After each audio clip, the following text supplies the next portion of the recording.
দোকানি 1 কেজি আলু দাও তো। 1 কেজি আলু দিয়ে দাঁড়া।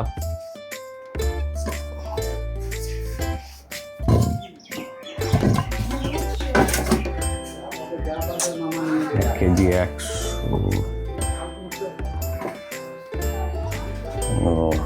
কম হয়ে যাচ্ছে।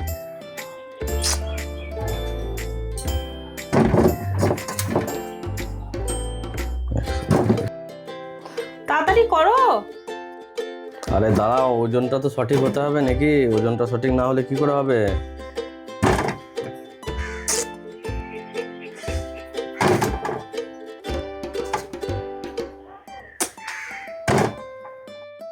আরে একটু যদি বেশি যায় তাহলে কি ক্ষতি আছে?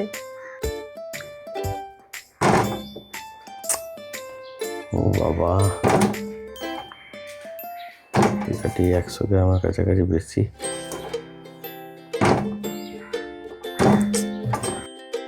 আরে যদি 50-100 বেশি যায় তাহলে ক্ষতি কি আছে বলো তো?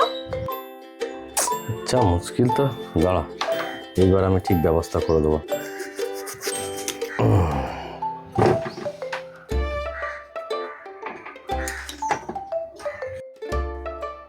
আচ্ছা লোক তো, আলুটা কাটছো কেন? একটু বেশি হলে বেশি দিয়ে দাও। তুমি এইসব বুঝবে না, বেশি দেওয়া যাবে না। তুমি পয়সা বেশি দেবে কি বলো আমাকে? 1 কেজি আলুর দামটা বেশি দেবে? যেটা মাপ সেটা মাপই দেবো। আর 1 কিলো আলুতে 100 গ্রাম গেলে এই যে তোমার 1 কিলো হয়ে গেছে। তুমি যে আমাকে বলছো যে 1 কিলোতে আলুতে 50 গ্রাম 100 গ্রাম চলে গেলে ক্ষতিটা কি আছে? তোমাকে কি ক্ষতি আছে আমি বুঝিয়ে দিচ্ছি। তুমি তো বুঝবে না গো, তুমি তোমার হিসাবটা করছো, আমার হিসাবটাও দেখতে হবে। 1 বস্তা 1 কিলো আলুতে আমি তোমাকে 20 টাকা দাম নিচ্ছি, ঠিক আছে? তাহলে 20 টাকা হলে 100 গ্রাম আলুর দাম কত হচ্ছে? 2 টাকা। 2 টাকা হচ্ছে 50 কিলোর বস্তা, আলুর বস্তা।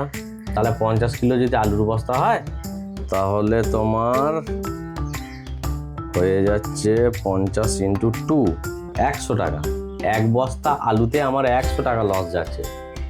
তাহলে পরে তুমি এবার হিসাব করো, আমার মোটামুটি সারা মাসটা 15 বস্তা আলু যায়। তাহলে 15 বস্তা আলুতে আমার 1500 টাকা 1 মাসে লস। তাহলে তুমি যে বলছো 50-100 গেলে তোমার ক্ষতিটা কি আছে? বুঝতে পারছো যে কত বড় ক্ষতি আছে আমার? আলু পেঁয়াজে বেশি না, সবাই একটু দেয়। এই প্রথম আমি তোমাকেই দেখলাম আলু কেটে কেটে ঠিকভাবে ওজন করছো। এইভাবে কে নেবে বলো দিন এই কাটাকুটি আলু? আরে সবাই নিয়ে যায় আমার দোকান থেকে, আমি এইভাবে ব্যবসাটা চালাই বলে আজ টিকে আছি।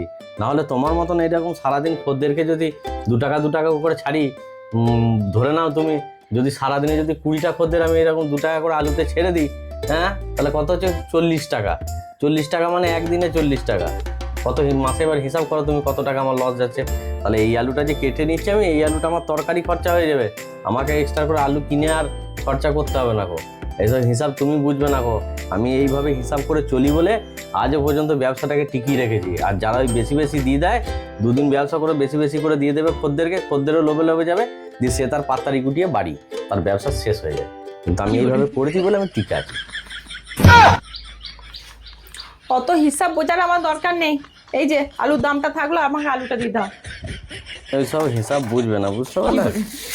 তুমি নিজের দিকটা দেখছো, তুমি তো সারাদিনের খদ্দেরের ব্যাপারটা বুঝছো না, আর লসের ব্যাপারটা বুঝছো না। তুমি ভাবছো 50-100 গেলে কি হবে? 50-100 গেলে বিরাট ক্ষতি। ধরো আলু ধরো। তোমার হিসাব তুমিই বোঝো।